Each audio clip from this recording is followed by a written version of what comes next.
Hi everyone, I'm Dr. Katie Snow and welcome to this very important video. We are going to share today the importance of reading food labels.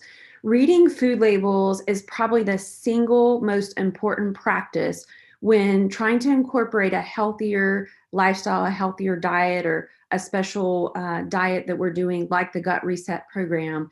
And I can't emphasize how important it is to, as you're going through the grocery store, some of these products are going to be new, or you're looking into different products to purchase to feed you or feed your family member. So picking up the containers, and we're going to review how to examine these containers and know if this is an okay product for you to try out. So let's go ahead and get started. So I'm gonna keep the screen right here up on the panel, and I'm going to be reviewing, these notes are all included in the download that you have been given with the Gut Reset program. But I'm just going to review this, but keep the screen here on the label, the nutrition facts label. So when you pick up a container from the grocery store, it doesn't matter if you're in a health food store, it doesn't matter if you are in Whole Foods Market or a healthier grocery store. These companies are selling products. So you will see things on the front of the label that say natural, gluten-free, no added sugar. These things, these phrases are put on there to sell more because it's appealing to pick up a product and see like, oh, it's got, zero added sugar. But that doesn't mean that it's going to work for you on a regular basis, or especially during the Gut Reset program. So let's go through. When you pick up that bottle in the grocery store, you'll flip it over and you'll see a panel. It has to be on every food item. It's the law, but you'll see a nutrition facts panel as you see up here on the screen. So let's just go ahead and go through that. So basically, to have a better understanding of labels, we'll start from the top and just work our way through. And you'll see in the rest of this download that you're downloading, all the information I'm sharing with you is provided in the download. So if we, looking at the graph under number 1, you will see the serving size and the servings per container. So this is very important to read so that you know how much food is considered a serving and how much of each component of the food you'll be getting per serving. Some companies will decrease the serving size. So again, just like there's these marketing phrases on the front, they've gotten smart to be able to alter some of the items on the nutrition facts panel and adjust it to where when people flip it over, they go, oh, that's not too much sugar. So we have to look at serving sizes at the very top. Many people have fallen for this, especially when you're looking out for carbohydrates, fats, and proteins, which is what a lot of people do when they're, kind of know what they can have and not have, but they're looking at, what are the macros, how much fat is in this, how many grams of sugar in this. So just make sure you don't fall for that just because you pick it up and the serving size shows a smaller amount of sugar. So there are new regulations that have made it so that the 2020 version, which you're looking at here, of these nutrition labels, it emphasizes more clearly if the serving size is not the same as the whole container. So you can see that at the top, right under nutrition facts, 2 servings per container. That's the first thing you need to look at. If you're going to consume the whole container, you have to ×2 everything that you're reading to know you're getting twice the carbs, twice the protein, twice the fat, and twice of the micronutrients as well. So below this, when we're talking about serving size, look down number 2, you will read the amount per serving. So this gives us specific measurements of the various components of the food. Directly under this, you will see calories in bold to the left side of one of the labels. A calorie is a unit that is used to measure energy. So the calorie you see on the food package is actually a kilocalorie or 1,000 calories. A kilocalorie is the amount of energy needed to raise the temperature of 1 kilogram of water by 1 degree Celsius. So that's the basic, when you're talking about a kilocalorie, that's what the formula is. That's what the body, we're providing the body with these nutrients and with this fuel, and that's what the body can do with a calorie.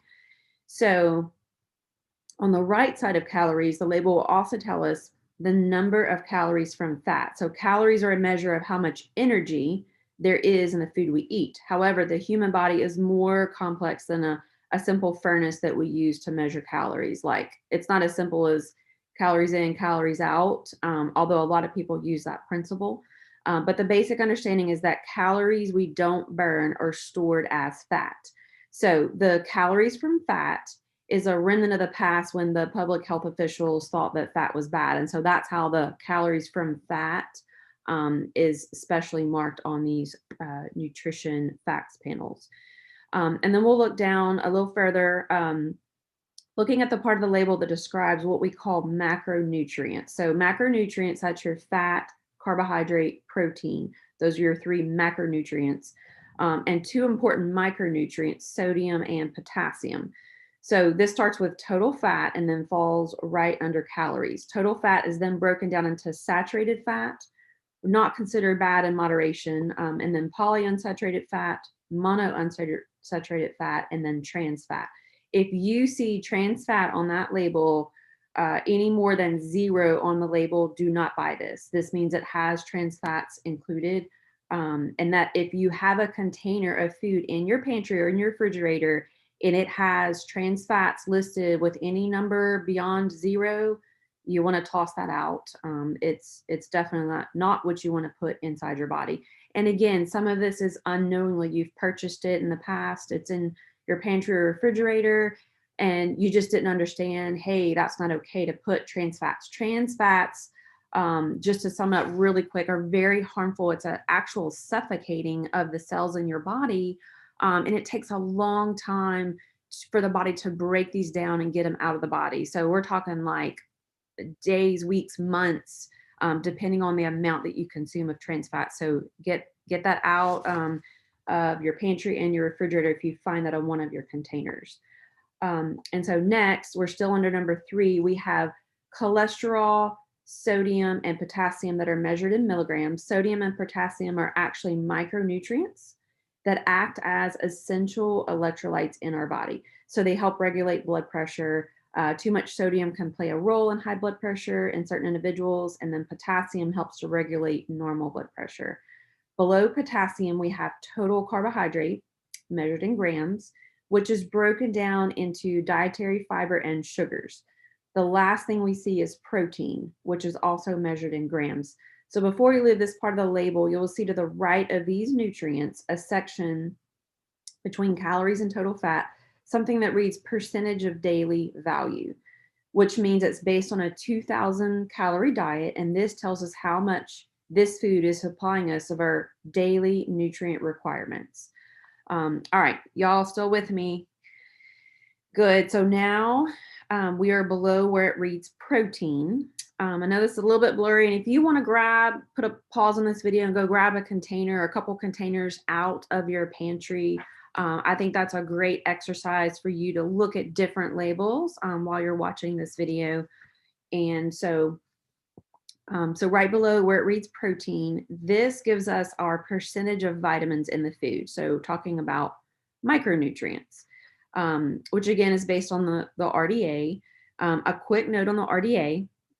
What we see clinically is that most people are so deficient in micronutrients that following the RDA's recommendation for micronutrient support to reestablish an optimal function in the body would be like trying to fill a swimming pool sized hole with a spoon. So we are having to use a bulldozer to push all the nutrition back into the body. Typically, we need much higher doses to restore health in our practice. And again, this is, they use these same labels, whether they're talking about something synthetic or they're talking about something that is God-made, that's found in nature.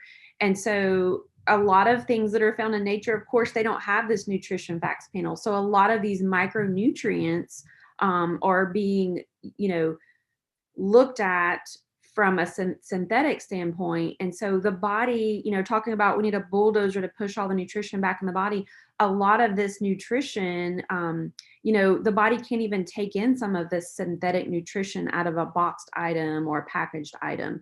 The body has a little struggle to break it down, where if it's something that's found in nature, as we're supposed to eat most of our foods, it is easier to break down most of the time.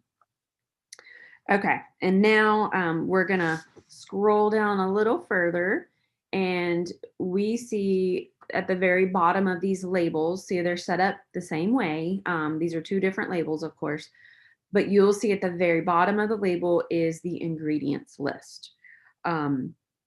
This is where the rubber hits the road. So to me, the first thing I look at when I flip over a product, I go to the ingredients first, because I don't waste any time. If I scan through there, if I can't read a name of an item, if it's a chemical name, I put it back on the shelf. I figure if I can't pronounce it, or I don't know what its function is in the body, it's probably not going to be a good function in the body. But I scan through this and I'm looking an ingredients list from start to finish. It's, what's the most weighted item in the product, all the way down to the least amount. So the beginning of the ingredients list is the item that's most concentrated or found in the product, all the way down to the item that's the least amount that is found in the product. So whatever we are reading in this ingredients list, we have to know that is going in our body. And so again, if you're looking at the first few ingredients that are high allergen foods, if it's a sugar of some sort, then we know probably need to steer clear of it. But after I look at the ingredients list, that's whenever, I'm looking at the product, I'll look back up at that, I guess you'd say second box, but under the term calories, I'm looking at the macronutrients. So my second thing after I look at the ingredients list is I'm looking at sugar. How much sugar is in this product? Because that sugar is typically the most problematic entity when we're talking about trying to resolve health conditions. Sugar is highly inflammatory. It's feeding gut bugs that shouldn't be in these large proportions in the gut. So it's fueling dysbiosis. And also, it's further breaking down the leaky gut. And so we're wanting to correct leaky gut for anyone, not just people that have gut issues, but we've got to get the high amounts of sugar out of the diet so that we can fix a leaky gut. As long as we are creating this high amount of inflammation in the gut and feeding these bad pathogens, which are further creating inflammation in the gut, we are going to have a struggle to really correct what's going on. So that's what this gut reset program is all about. So back on to the reading of the ingredients list. So common food allergens such as peanuts, milk, eggs, nuts, wheat, and seafood are often highlighted at the bottom of this ingredients list. So you'll see in bold contains milk and soy ingredients on the left label. And then same thing on the right label, contains milk and soy. And some of them will say contains peanuts. So these people that, have an anaphylactic type response to these foods, they need to know that. And so, as a liability for the company, they want to list that in bold so that, they would never have any future claims or problems by not disclosing that to someone who would have a hard time if they did consume that food, say like a peanut allergy person, and there were trace amounts of peanut in the product or made in a facility that had peanuts. Maybe it wasn't in the ingredients here, but it was created in a manufacturing facility that another product had peanuts in it. So they have to disclose that on their label. And I think that's great. My son, he has a friend and he has a peanut allergy. He comes over and, he's got his EpiPen. And so I'm very aware, of what's in our house. I know all the ingredients of products, and there's one protein bar that has some peanuts. And so when he comes over, I just put it on the top shelf. So my son doesn't even touch that protein bar. And that's the only thing that I buy in my house. The peanuts just aren't the best food. They have lots of issues with them. But aside from, having a friend or a family member, relative that would have a problem with peanuts, it's better just to make it easy and steer clear of this. So All right, guys, so we are going to be talking about deciphering food additives. The ingredients list could look like a mumbo jumbo of scientific terms to you. These ingredients can have many functions. For example, some manufacturers fortify their products with supplemental nutrients. Other additives could be preservatives, flavor enhancers, stabilizers, emulsifiers, food colors, and more. So the FDA allows additives that are listed in the GRAS list. So that stands for generally recognized as safe. However, keep in mind that this list also includes items that can trigger a severe allergic reaction or, say, ADHD symptoms. So most of these ingredients are safe in this GRAS list, but some are common food sensitivities. So we recommend avoiding them on the Gut Reset program. The ones we recommend avoiding are underlined. So as we're going to go through the rest of this list, we have your everyday kitchen ingredients. So if you see acetic acid, that's vinegar. Agar-agar, that's a thickener. So is arrowroot starch. Bentonite is a clay. Citric acid, they use as a preservative, but it's a more natural one. Gelatin, sodium carbonate, or bicarbonate of sodium, so it's baking soda. Sodium chloride, that's salt, and then tallow. So, these are safe, but a lot of times if you aren't aware of what this ingredient actually is, you have to look it up. So be prepared to spend a little bit of time in the grocery store because you want to look up some of these ingredients because some of them are fine. Then talking about fortified nutrients in foods. So again, these fortified nutrients are generally safe with some exceptions. So each of these lines is another way that a fortified ingredient could be called for the same vitamin or mineral. So in bold, we have listed all the vitamins. And then to the right, these are other names for it. So if you see retinol acetate, that's a vitamin A. So some of these are natural, some of them are synthetic, made in the lab. So generally, if it's at the very bottom of the list, and you see it and you know, oh, well, that's, pyridoxine, that's vitamin B6. That's okay. But on a real-time basis, if you're just seeing these constantly in your food, you're getting more synthetic foods than you're getting natural foods. But the list continues on the next page. And so if you'll look at, there are some asterisks and just read what they belong to. So there's the one asterisk, folic acid may be problematic for people that have an MTHFR mutation or struggle with fertility. So that's just a good note. Some people can't break down folic acid because they're missing that MTHFR gene, and or it's a genetic mutation. And so, having these, if you're eating foods like super regular basis and it's got folic acid and you know that you have, that genetic mutation, if you've been tested and know, and a lot of people actually do have that on some level, it's good to know that your body's going to struggle to break that down. And if it's the two asterisks up there for iodide, so iodide fortified foods, including salt, should be avoided for people with autoimmune thyroid diseases. So good to know. Make sure that you're getting a really good quality sea salt. It should be pink or gray in color. And so there's quite a few companies that are making the pink one. Just make sure, you're looking at it and it doesn't say in the ingredients if it has, it's iodized salt, because that's not really natural. Maybe they just tinted it pink. So a good brand that we like is Celtic, Celtic. It's a gray salt, very natural, high in minerals. It's not iodized. It just has the natural iodine, but it's not an iodide fortified food. And then the three asterisks, avoid fiber sources from grains and potatoes during the gut reset. So that includes the high maize starch and flour, raw potato starch, and wheat bran. Again, if you're reading ingredients, if you're using the food guide that we provided for you in the meal plan, you won't have any of these problems because we've made it easy for you. All the ingredients are natural and they don't include these items.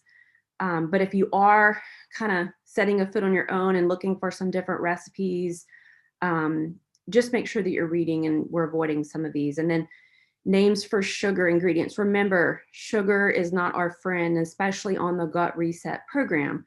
If we can get the sugar out, we're going to stop driving the dysbiosis and the inflammation behind the leaky gut. But again, look, there's all these names for sugar. So agave nectar, applesauce, brown rice syrup. Actually, brown rice syrup is very common on the natural food aisle in grocery stores. You pick up a product and you flip it over, and brown rice syrup, it sounds more natural, and it is more natural, but lots of added sugar to the package of the item you're buying. But you can look down and, concentrated fruit juice, maple syrup. Yeah, maple syrup and honey are very natural, but they're still a lot of sugar. And if we don't cut the sugar back, we're not going to stop feeding, these pathogens in our gut that are causing problems. And then next to this list, we have non-caloric sweeteners. We also want to avoid these during the gut reset. We did include in our shopping list the okay ones. So make sure you're using that guide when you're going to the grocery store. But there is a list of natural ones: allulose, chicory root fiber, inulin, isomalt, mannitol, sorbitol, and xylitol. Those are natural, but they can still cause a little bit of gut inflammation. And everybody's different. Maybe it wouldn't cause everyone to have gut inflammation, but it could for some. So we just say refrain from it. And then we have the artificial list, which we say avoid all the time. I'm not a fan of these artificial sweeteners.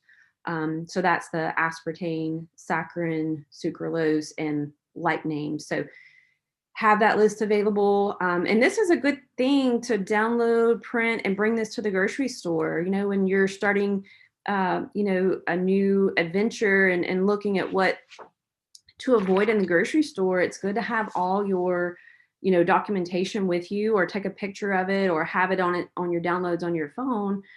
So that as you're shopping, you're educating yourself, and it won't take long. You'll eventually know these names and what they can do, and make sure you're reading your ingredient list to avoid them. And then the next page, we have names and alternative sources for MSG. So monosodium glutamate, this is probably one of the worst additives that you can have in a food. So look at this long list of names. All these names are other names for MSG. MSG is a neurotoxin. It has been identified as a neurotoxin. So you want to make sure that you are pulling these foods that contain MSG out of your grocery cart.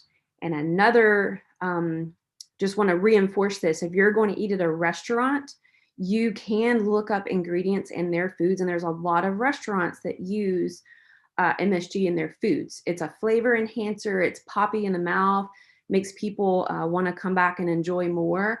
So they use them for a reason. There's a tactic behind using this MSG.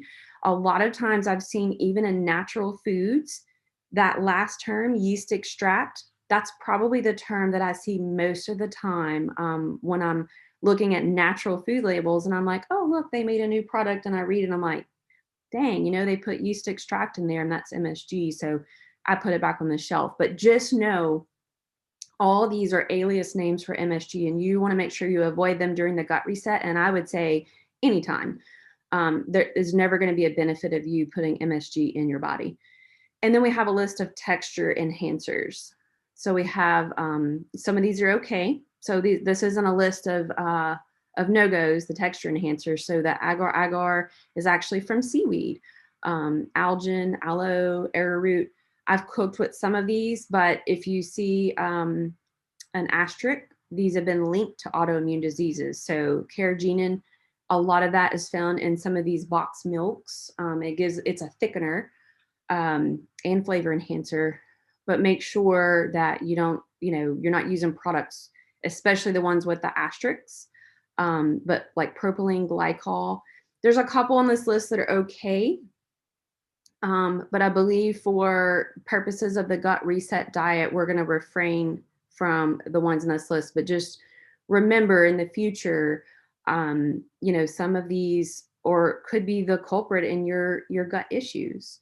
So when you're even at the end, when we're reintroducing foods back into the diet, you want to watch these. You could be having one product that got you into the predicament you're in right now. And so if you're starting to introduce some of these after you do your main introductions with natural foods, you want to make sure that one at a time you're adding some of these packaged items so you can know, hey, wait a minute, something in there is not jiving with me. And then we have a list of preservatives. So this list, for the most part, is an avoid list. So you can see all these, and some of them, they have these long chemical names. So you know, gosh, that can't be good for me, certainly. And then the very end, these are, of course, not all the additives that the food manufacturers in the US can use. You can visit the food additive list on the FDA's website, and that link is right there. You can actually click on it in the download if you've printed it out, and you'd have to go back to the download to click on that, or you'd have to type in that whole address, but to see what additives are allowed and how they are used. But it's even good, there's a lot of resources that can break these down further and show, how this product can cause harm in the body if, you want to investigate a little more on this list. But anyway, that is our video today on how to decipher a food label. And remember, when you're picking that product up in the store, the first thing you want to go to is that ingredient list and just comb through it. If you see items you can't pronounce, or what these MSG alias names are, other names for sugar. And if you're not sure, just stop, take a few minutes, look it up on your phone. Don't just throw it in the buggy because you're, short on time and you need to hurry up. This is your health. This is the health of your body, and it's so important to take that extra time. If you're not sure, say, hey, next time I come to the grocery store, I'll spend a little time investigating some of these questionable products. But this is, again, the single most important practice when investing in your health and, getting a healthier lifestyle set about, is to read your nutrition facts label on these products that you're buying. So hope this video helped. We are looking forward to seeing you in the next video. I'm Dr. Katie Snow. We'll see you next time. Bye-bye.